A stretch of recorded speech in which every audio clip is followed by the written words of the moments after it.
Well, good evening, everyone, and welcome to our press conference. We apologize for the last minute nature of this, but we felt this was important to get some information out to the media and the public. With us tonight, we have Chairwoman of the Coconino County Board of Supervisors and Supervisor for District 1, Patrice Horstman. We also have our Public Works Director, Christopher Tressler, our Emergency Management Director, Wes Deason, and also representing the Coconino County Sheriff's Office, Chief Deputy Brett Axland, and from the County Manager's Office, Deputy County Manager Andy Bertelson. And what we'd like to do is share an update to the status of infrastructure countywide, and also some proactive information to assist our residents with managing the effects of the increased water runoff we're seeing from this recent precipitation in northern Arizona.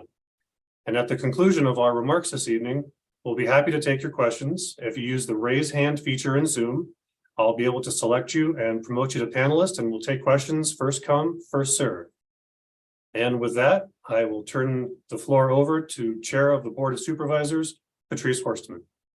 Thank you, Stephen. And certainly this has been a winter and now a spring for the record books. My name is Patrice Horstman. I am Chair of the Board of Supervisors and the Supervisor for District 1. And I want to thank you for joining us this evening. Coconino County certainly appreciates the opportunity to share with you and to our public what Coconino County's response to this unprecedented snowmelt that's resulted in ponding and saturated ground. And it certainly has affected some of the roads and travel plans for many of us, and certainly has also affected the property and homes of some of our residents here in Coconino County, especially with regards to sewer systems and wells. And Coconino County has been proactive throughout this winter and now into this spring, trying to communicate with members of our public, and we will continue to do so. Safety is and will remain Coconino County's #1 priority. And as you heard, you are going to hear from a number of people here from Coconino County who are responsible to work together with our community to make sure that we have a safe community and we're able to be there for and on behalf of members here in Coconino County. We also want to be able to discuss with you the unfortunate situation that occurred this morning on a county road, Slayton Ranch Road, involving an FUSD school bus, where thankfully no children were on the bus, and also thankfully there was a veteran bus driver who was able to exit that bus uninjured. And as you heard, after the presentation, there will be an opportunity for any questions that you may have. So thank you for joining us today.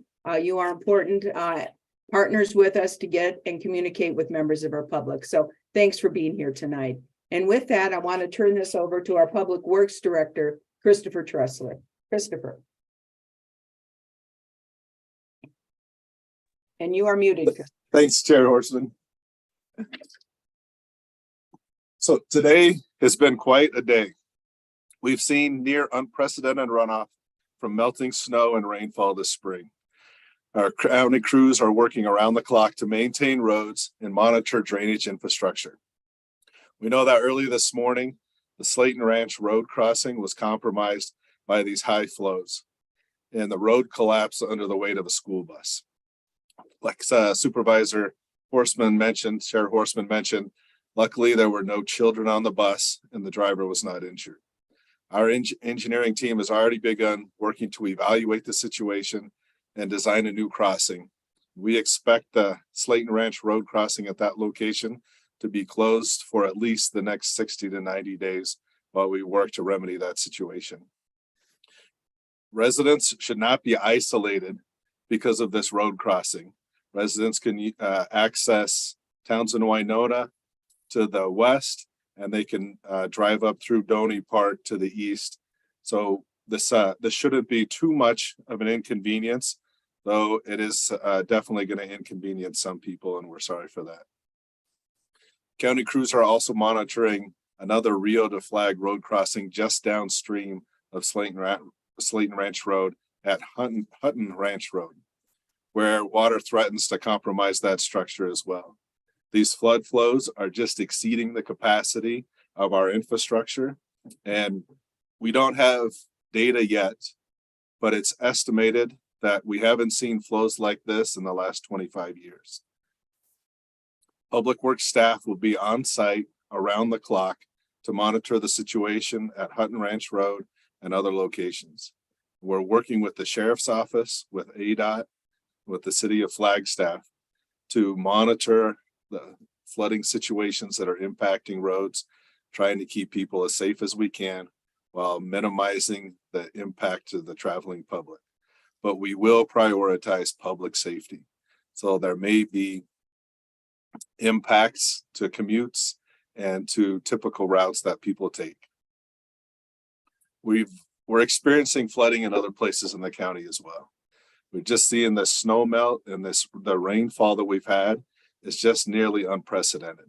Some of the other areas of impact that we're monitoring and working to remedy are on Hutton Ranch, I mentioned that, Harold Ranch Road, Spring Valley Road, Garland Prairie Road, some of our other communities such as Mountain Dell, Munns Park, Mountain Air, Kachina Village, and roads on the Navajo Nation as well are severely impacted and causing delays for the traveling public.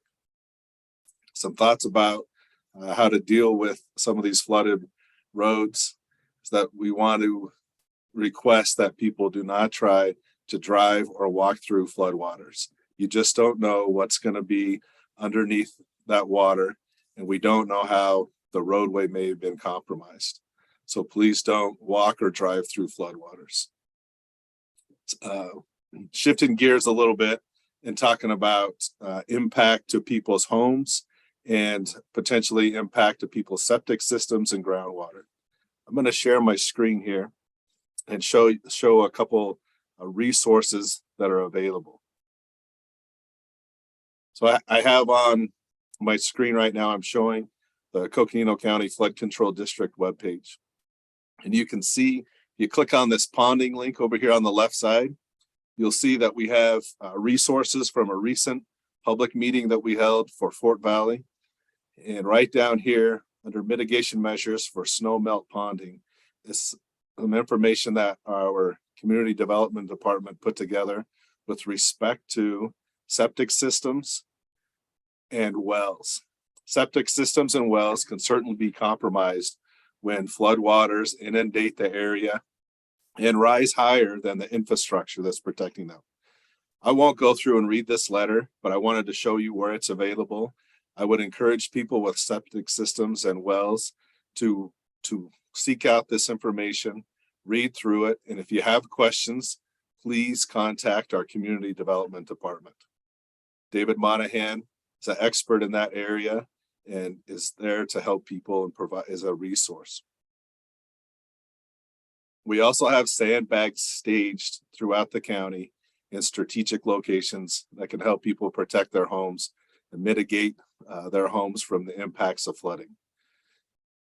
Also on the website is here's the list. It's another document that lists where we have sandbags staged, as well as links to websites that can provide more information. So the current weather impacts on ADOT roads and Coconino County emergency notifications. Like I mentioned before, this is an unprecedented time, and we are seeing more runoff than we've seen in at least 25 years. We're working to calculate, we're getting a lot of questions about what is the reoccurrence interval of these flood waters that we're experiencing throughout the county. We're not quite there to report out what interval that we're seeing. It's not as typical in a rainfall event where oftentimes rainfall events hit discrete watersheds, some watersheds and not others. I think we've seen that this winter that we've had and the snowfall has been near countywide. And so as this snow is melting and we're receiving rain on top of the snow, it's water is coming at us from all directions in all areas. But our public works crews, our engineers, our road maintenance people, and our mechanics are all working to ensure we have all the resources available and implemented on the roadways to do the best we can. With that, I'm going to pass it over to Wes Deason I believe, our Emergency Management Director. Wes? Yeah, good afternoon, Chris. Thank you for the pass, sir. Looks like I might be having a technical issue with my camera, but that's all right. There we go. Good afternoon, everyone. My name is Wes Steeson. I'm the Emergency Manager for Coconino County. Thank you for being here with us tonight. It has been quite a ride, and I think everybody is, while grateful for the moisture, we're looking at it with different lenses, especially today. I'd like to start real quick with just a little brief conversation about weather. I had 4 or 5 inches of snow at my house this morning, so weather is certainly still unpredictable. The Weather Service is doing a very good job in communicating with my office to let us know what's going on. Long story short, we do have kind of an extended period of unsettled weather moving in through the weekend. Still some rain and light snow showers are possible through Sunday. Into the latter part of next week, there's a potential for another storm. That's still, the confidence is pretty low at this point in time for that particular disturbance. But we're not out of the woods yet, I think is where I'm trying to get to. So really talking to everyone, talking to you, talking to your neighbors about, being personally prepared. We're really trying to encourage everyone to develop stay kits. We've had some residences that have had their driveways disrupted to where they can't get out or get in. So having stay kits, make sure you get down to the grocery store, get some stuff on hand, be ready to take care of yourself for a couple of days until, if it's a county issue, we come out and fix the road, or you can get a contractor to fix your driveway, whatever the case may be. Please try to be ready and have some stay kit stuff ready to go. Similarly, we have had some residents that are having difficulty getting into their property. Things like what occurred this morning, although what Christopher said is I don't think we're going to displace anybody out of their house with this morning's events, but have arrangements made. Talk with family, talk with friends, whatever the case may be. Have some arrangements made in line and ready in case you can't get into your house. We do, one of the primary things we do at our office is a lot of partner coordination. We have been on the phone with American Red Cross now more this year probably than any year ever, going back to our fires last summer. They are standing by, as always, ready to support. They have a sub-agreement with United Way to also assist if someone is displaced due to this weather, can't get into your driveway, your house perhaps is damaged, can't get into your property because your driveway's washed out or the road's washed out. Red Cross is standing by to ready. They will work to place you in a hotel or some other arrangement. We currently do not have a shelter open. We just, at this point, don't have the demand or the ask for that. But we do have contingency plans if somebody ends up, you drive up, your driveway's washed out and you can't get in. We can get you accommodations to make sure you're safe and comfortable for the night. We also do have plans in place to accommodate sheltering for animals if necessary, both large and small animals. If that becomes necessary, that's activated through our Public Health Emergency Preparedness Program through HHS here on King Street. If that becomes a need, that's something that my office can action. And if we need to get shelter for animals, we can get that set up as well. We are also maintaining very regular contact with the state. If there's a need of some sort that we can't meet as a county or as a city and county, we need more graders or we need equipment or we need operators, something like that. There's a mechanism for us to reach out to the state to get additional assistance. Public Works crews they're working pretty hard and they're stretched thin and they're doing the best they can. If there's assistance necessary, we have a mechanism to get that in place and get it moving. Chris mentioned that this is definitely some pretty unprecedented stuff. I believe I was checking earlier today, and I think we're at the highest snowfall season on record. We were close a couple weeks ago. I believe we're over that now. And with what still happened last night and some stuff for the next couple of days, we could continue to see some impacts. I have also been in contact with the state about the potential for cost recovery. This is very expensive for the county. It's your tax dollars at work. We want to try to get back all those dollars that we're eligible to get back, if we are eligible. So we're in contact with the state about anything that we may need to take in terms of formal action through the chair up to the governor's office for a declaration and potential reimbursement. It's a slow and long process and painful process, but we want to make sure we're taking the best care we can of county tax dollars. So that is also underway.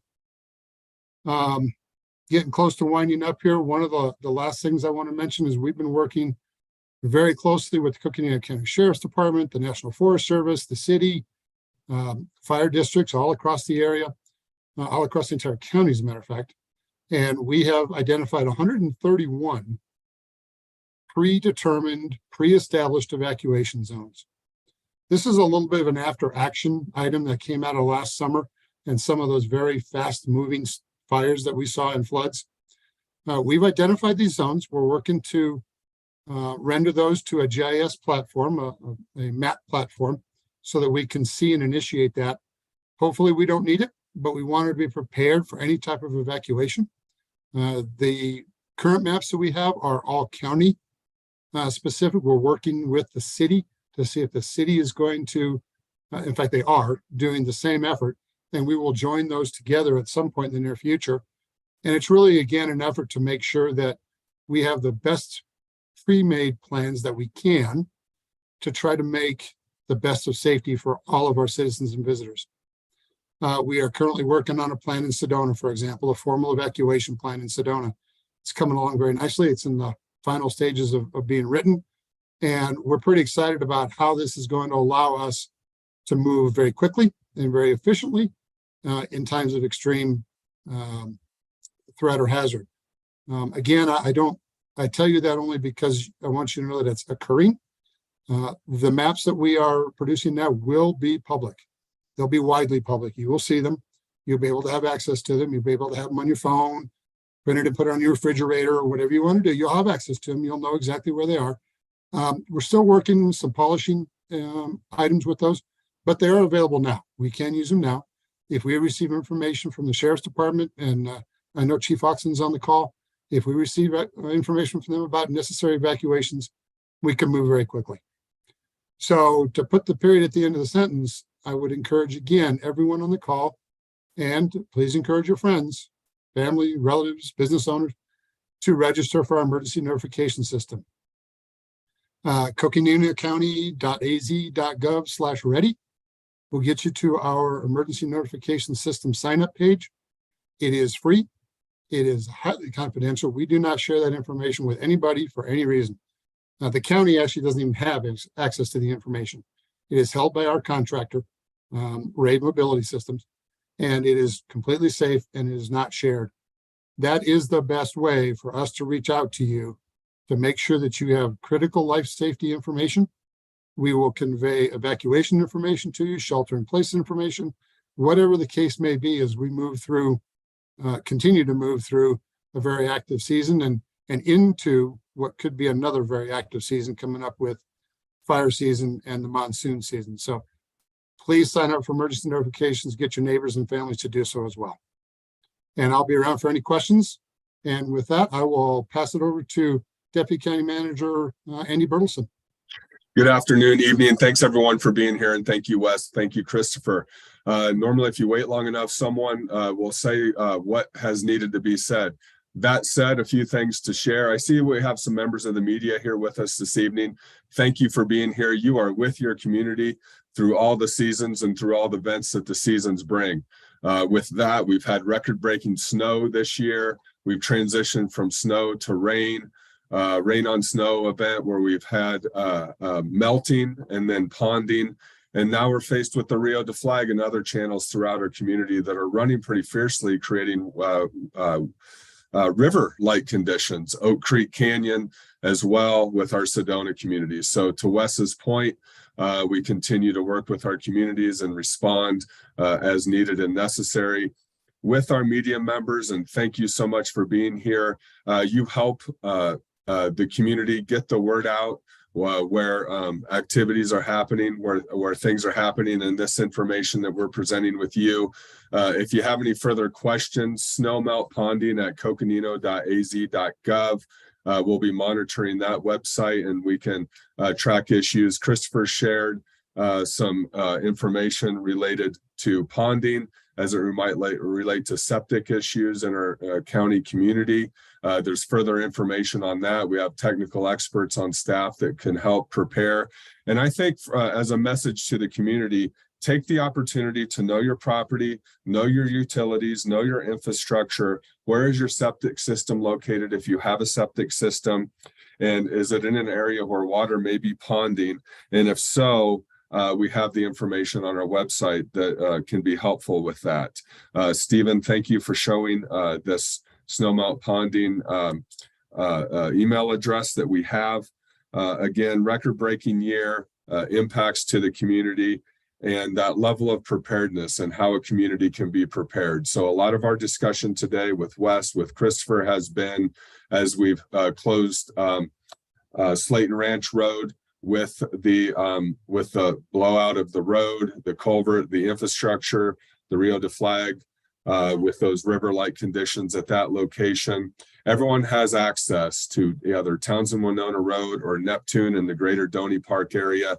And we look for those access issues and how we can ensure that people have continued access in the case of an emergency. So with that, thank you for being our partners with this. We had an interview with the Daily Sun this morning, and the question is always asked, anything that we can share with our community.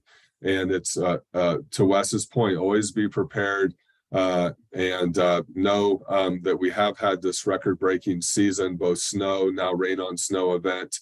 And we in Northern Arizona have to prepare ourselves as Mother Nature brings to us everything, the moisture that we need. But with that has come a lot of issues that we continue to manage through and work through as a community. So thank you for your time. And Stephen, I think at this point, we'll probably open it up for questions and comments. Actually, I believe we need to hear from Chief Deputy Axland in the Thank County you. Sheriff's Office. Thank you, first. Stephen, and thank you for being here, Chief Deputy Axland. Really appreciate your partnership and your service to community. Well, thank you, Andy. I think, as you can imagine, the Sheriff's Office has been inundated with calls for emergency response all over the county this winter, beginning with our snow-related rescues and now our water-related ones. Most of these we respond to with our search and rescue division, which includes over 150 volunteers from our community that do this out of the goodness of their hearts, along with our 2 deputies assigned. We've been responding, as you know, all over the county, Oak Creek, Flagstaff, Williams, and Paria Canyon as well up in the northern part of our canyon, where unfortunately we suffered a fatality up there from a visitor. Unfortunately, our snow rescue equipment does not operate in mud, which is a lot of what we're experiencing right now. We have been utilizing, through partnerships with DPS, their rescue helicopter, but unfortunately that has limitations as well, whether it's weather related or if the helicopter is even available in our area. Several times we have experienced simultaneous rescues where we've had multiple different emergency situations in opposite areas of the county. As far as respect to flooding roads, we work those decisions very closely with Christopher Tressler and his crew at Public Works. We definitely need the advice of the experts, those engineers that belong to Public Works, to assist in making those decisions to close roads, because we realize that it is a serious decision that affects a lot of people when they don't have immediate access to their homes. So once again, we do rely on the experts to help make those decisions. We've been working great with Public Works all throughout the winter, whether it's snow closures or now flooding closures. So we really appreciate that partnership with Public Works. If you're stranded, if you need help, please call 911 so that we can come and rescue. Please don't try to self-rescue in a lot of these situations. Driving across roadways that are covered with water that's where we're seeing folks get themselves into trouble. Just because you've never experienced flood emergencies does not mean you're immune to them. So because of our record-breaking weather that's coming in, water and snow, please realize that everyone is vulnerable to these. And that's all I have. Thank you, Andy.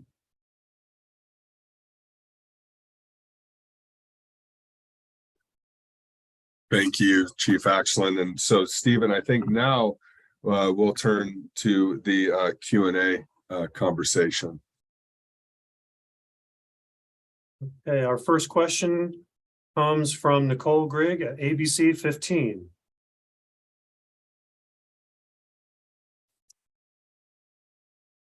Nicole, I believe I've made you a panelist and you can unmute and ask your question at any time. Am I off mute now? Yes, you are. Okay. I have a couple questions. I don't know if you want me to do one at a time or fire them off and you guys jot down the questions. How about one at a time? Okay. When it comes to runoff, you said that the water will come basically from everywhere. So will this impact the burn scars, and any estimate of how high those levels could be is the first one. Or should I take this one? Go ahead, Christopher. All right. You know, they certainly could impact the burn scars. Snow fell on the burn scars. It's advantageous that the type of rain on snow events that we've seen in the snow has not been in such a condition to cause as much of a catastrophic event as that we saw this last monsoon season. And so certainly the vegetation is gone. These watersheds experience a denuded condition after the fires. And so we are potentially seeing a little more runoff due to the fire, though it's hard to quantify because water's coming from many different places. But in some of these neighborhoods that are downstream of the fires, we are seeing ponding, but we're not seeing the catastrophic debris flows and flooding that we saw during the monsoon season. Thank you. And then you talk about public infrastructure, the wells, the septic tanks. Do you have an idea of how many homes are also at risk of where you guys are keeping an eye on? Yeah, so we divide, when we think of public infrastructure and private infrastructure, I would list private infrastructure, the homes and the wells.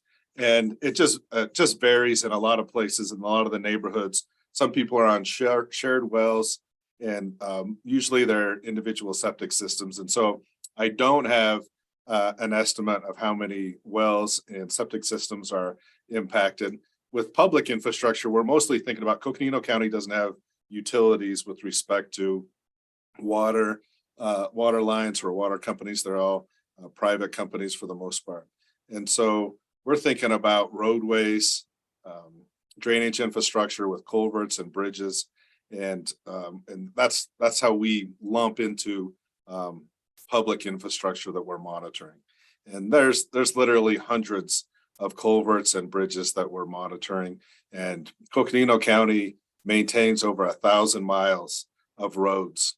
A little more than 300 are paved, and a little more than 600 are gravel roads. And so it's a significant infrastructure undertaking for our road maintenance department to monitor and keep up on those things.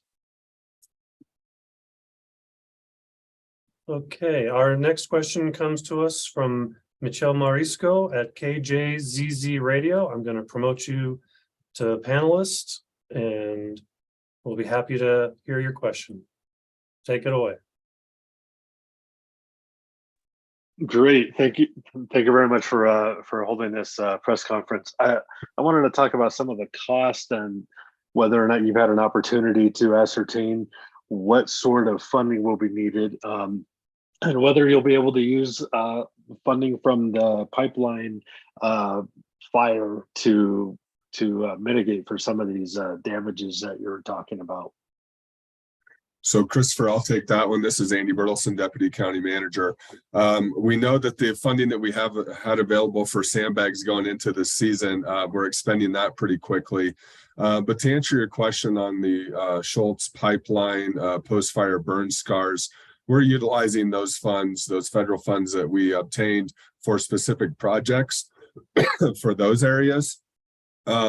And it was a conversation we had this morning with Christopher as we're looking at just Slayton Ranch Road, for example. We have a few other areas. And as those projects, we're looking at potential projects for repair of those areas, the costs are going to go up and they're going to escalate. So Wes Deason has a great relationship with our state, Arizona Department of Emergency Management. And if those costs get to a point where we need to ask the state for assistance, we're going to monitor that and we'll make that ask. We have those relationships. Fortunately, we've formulated those relationships through our emergency conditions, whether it be fire, whether it be flooding.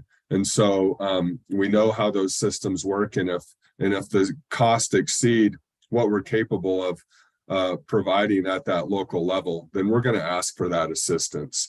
I can tell you with this Slayton Ranch Road infrastructure concern that happened today, that's going to be a larger scale project now. And so we're going to be looking at that, what the cost is going to be, and if we need to ask for assistance. So, but from a local government perspective, the costs are definitely increasing as we have these snow melt areas throughout the county and some of the damage to infrastructure that it's capable of causing. Thank you. I have a follow-up question on this. When you talk about 131 evacuation zones, can you elaborate what that means? Are these areas that you're planning to put into Ready, Set, Go formation, or what did you mean by zones? Yeah, I'll take that one. Again, Wes Deason, the emergency manager for the county. So what we've done, sir, is we've identified really the highly populous areas that have interfaces with forests and other potential areas. This is not specific, and I want to emphasize, this is not a specific fire evacuation plan. We've identified these zones so that it's very easy in some type of a threat, be it a tornado, which we've seen earlier this year, be it flooding, be it fire. It's very easy for the sheriff's department to communicate with my office as to exactly what they want to have evacuated. They just tell us we want zone 13, 14, and 15 on go, and we want 15, 16, and 17 on set. Very clear, very simple. We've preloaded those zones into our emergency notification system. We click 6 buttons and we push it and it's gone, and the information is out there as quickly as we possibly can. So yes, it is designed to work with Ready, Set, Go. We fire any messages out of my office under direction of the sheriff's department or the city police department, if that's the case. And it's not a change to Ready, Set, Go. It is an enhancement to Ready, Set, Go.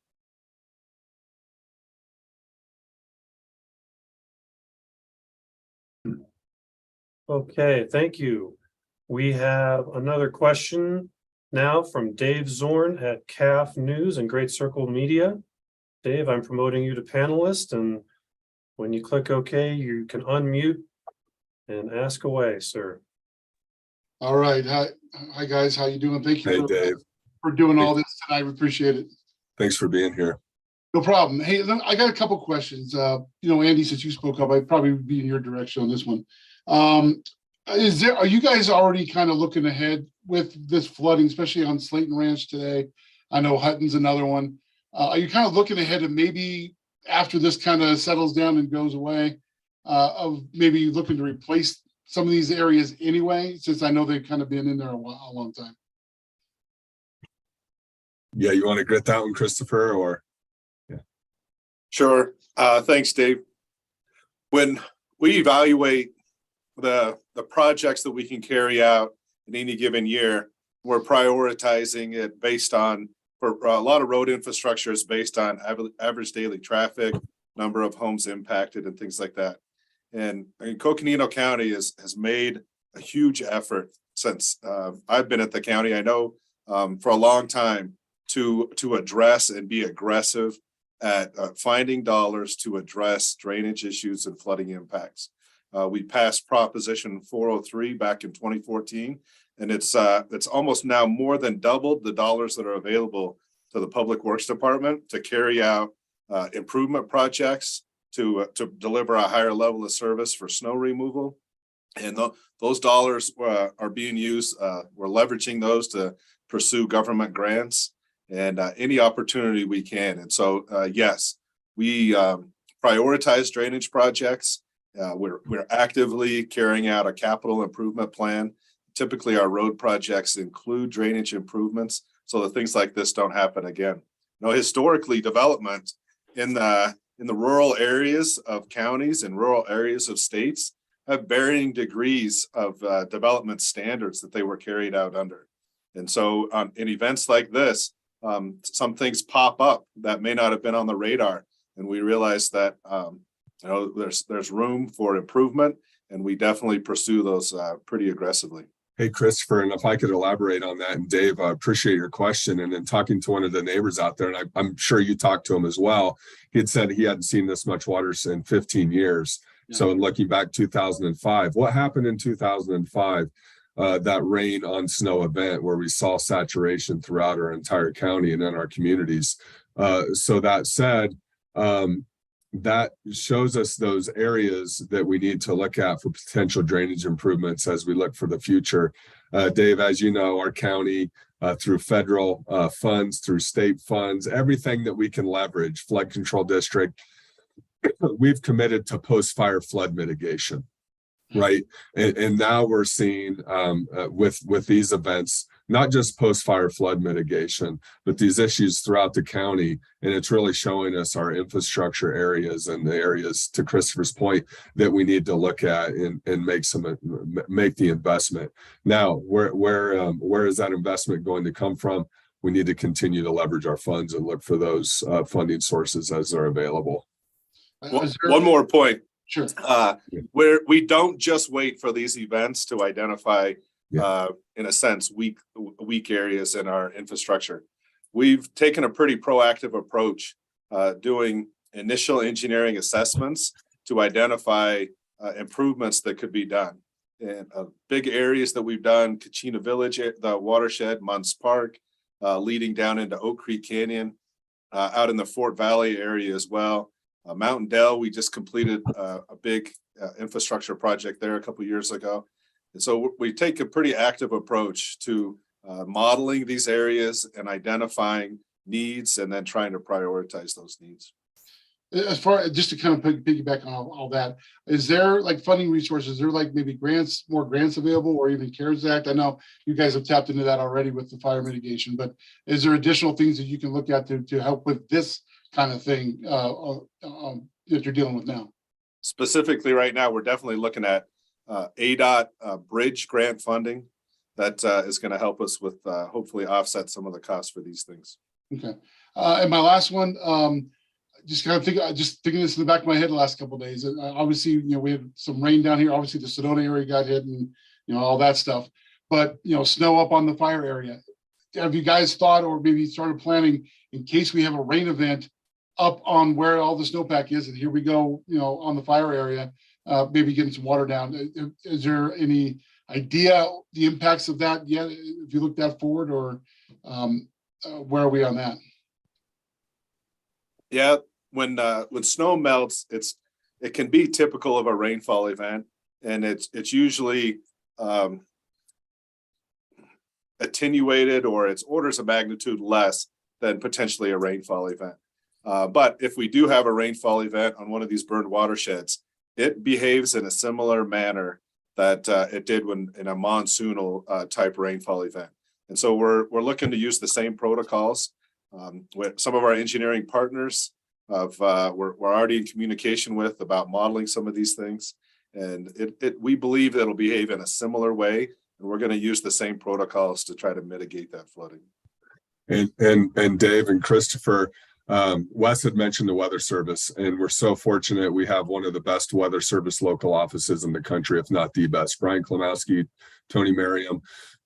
They will send us, if there are concerns about a storm approaching that could produce rain events that cause significant rain on snow events. Yes, we've had snow melt, we've had some rain on snow events. Those events could have been much more catastrophic, and as they impact the burn scars, we're constantly prepared to respond to those as necessary. Now, we've seen some pretty significant impacts down through Oak Creek, Sedona, et cetera, just in those watersheds. And so the burn scars can exacerbate those issues as well. And we're constantly monitoring that. Awesome. Hey, quickly, I just want to give appreciation to the crews that are out there with the bus situation today. I sat back and watched all that, and the way they conducted everything and got everything as quickly as they could, safely as good to get that bus out was something really cool to watch. So props to all your crews out there today.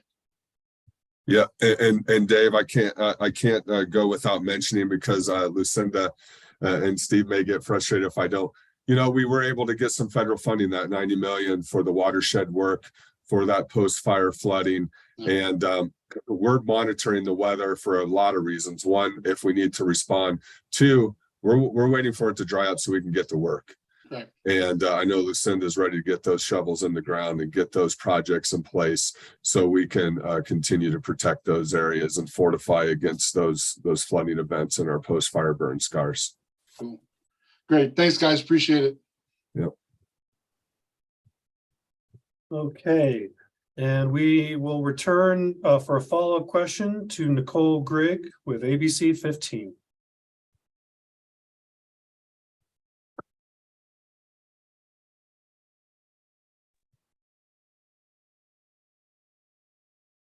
Is it working now?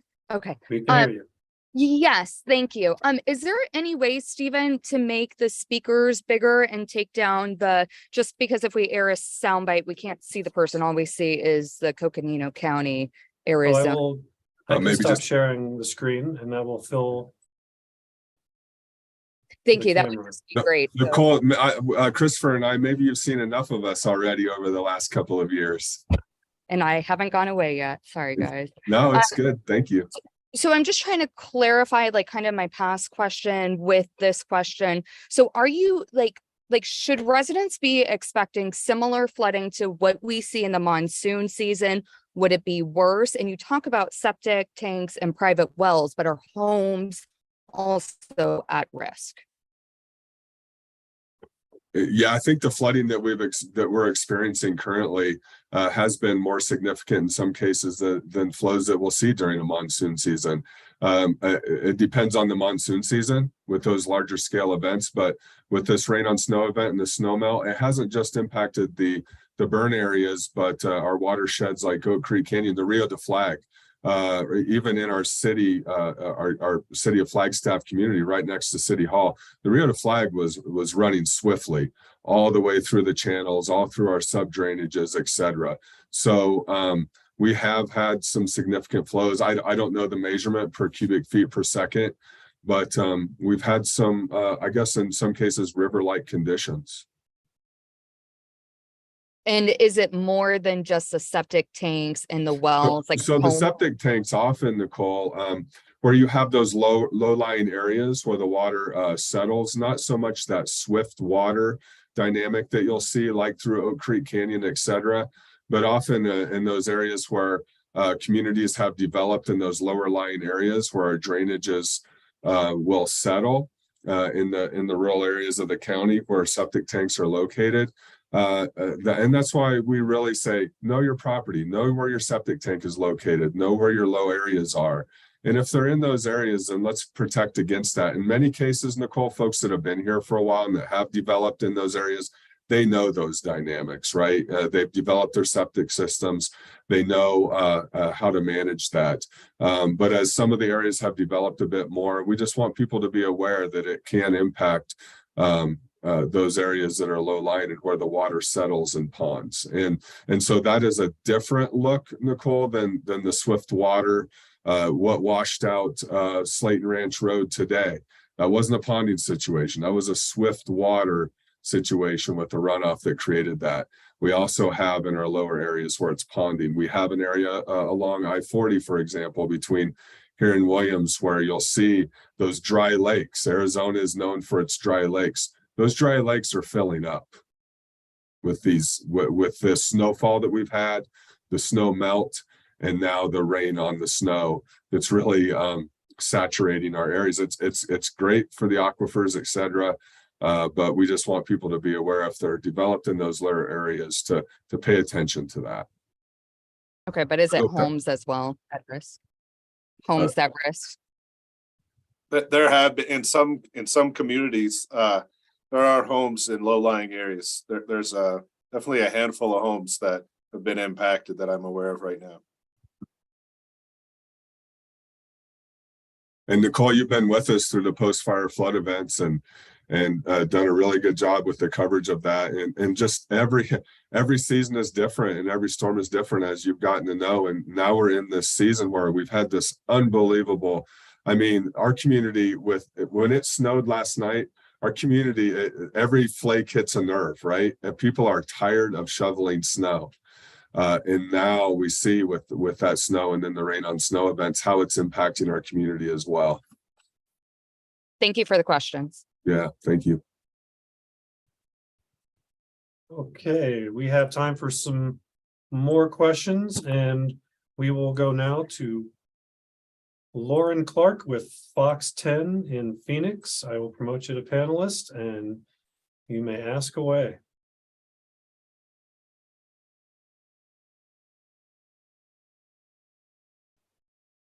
Are you still there? Yes, can you all hear me okay now? You sure Excellent. can. First of all, thank you all so much for hosting this press conference. A lot of great information here. Thank you so much for taking the time and organizing it.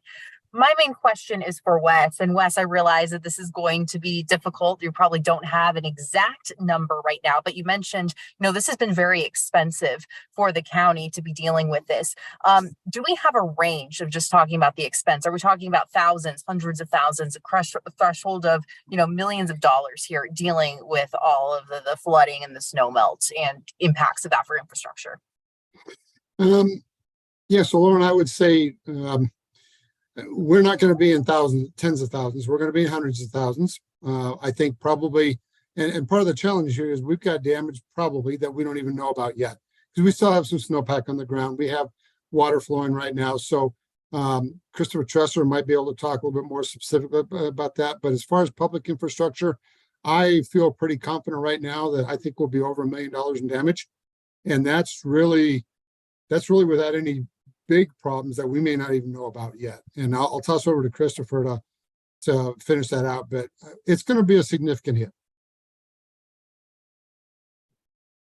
Yeah, we've just done some back of the envelope calculations, and we believe like the Slayton Ranch crossing will be in the order of $800,000 to $900,000 to get that back into a passable condition.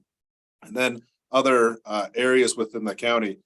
It's a typical thing for us to budget for snow removal through the winter time, and we've exceeded that budget to a spectacular degree. And then for grading the gravel roads, but we're definitely exceeding budgets of that. We're past the typical grading that we would do and the ponding, and so yeah, through the winter time, we've definitely exceeded our budget for those things. And just some of the repairs that we've seen, we're at least around $1 million to $1.5 million. Thank you all. I appreciate it. Thanks, Lauren. Okay, now a follow-up question from Michelle Morisco at KJZZ Radio.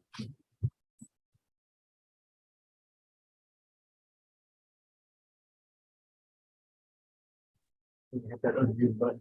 Mr. Trusser, said some lower lying ponds were affected. Do you have an estimate of how many? And then can you describe a little bit what sort of damage people are facing?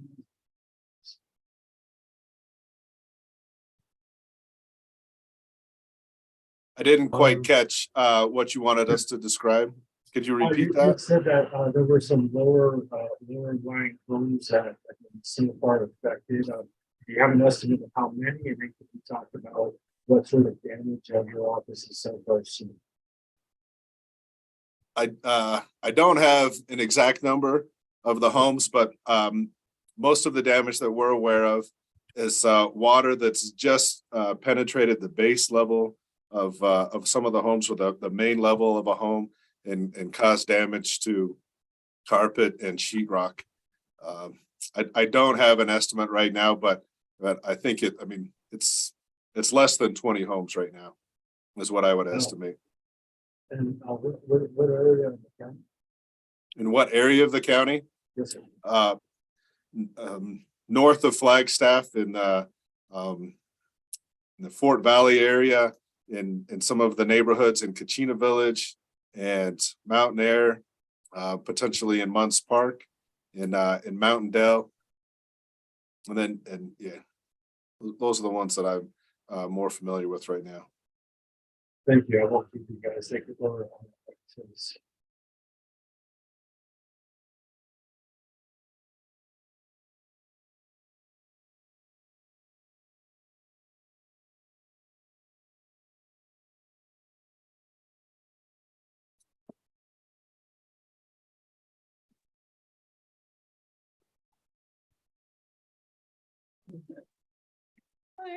Did you call me again? Sorry, it pauses. Yeah, sorry about that. You're good to go. So have you guys requested a state of emergency or anything, or have you declared one locally yet? Or do you plan to do so to get more assistance? And then also, I'm sorry, did you just say that those homes were just now impacted, or that you know of? So I'll take the first part of that question, Nicole.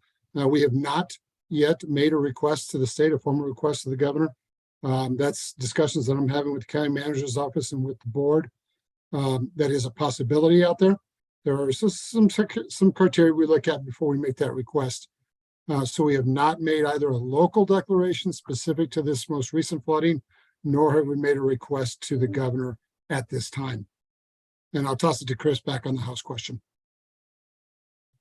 We've been made aware of flood damage or ponding damage of water to homes, that it's been happening over the last 3 to 4 days is what we've been seeing.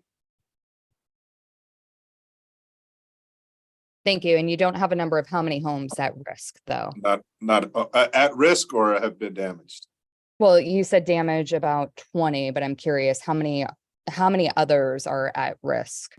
Yeah, I don't have that number. Thank you.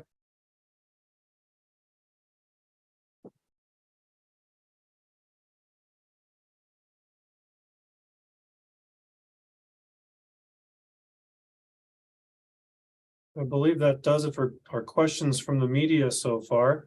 And looks like we may have some closing comments on behalf of Chair of the Board of Supervisors, Patrice Horstman. Yes, hi, and just to conclude this on a Friday evening, we appreciate everyone here today. The media has been a great partner with Coconino County during our various fires, post-fire flooding, and now, of course, some of our spring runoff. And so we want to thank you all.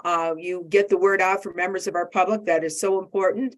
And Coconino County will continue to be proactive to make sure that we're working with our community and making sure that we're getting and communicating and getting the word out with them. Obviously, as I said before, safety is our number one concern, and we will continue to do what we can for members of our public. We're here for them. We have a very extensive website, and they know how to contact us. So do you. And we'll get through yet another spring runoff season, and hopefully things will settle down here for our summer. So thank you all for being with us here this evening, and have a great weekend. Be safe.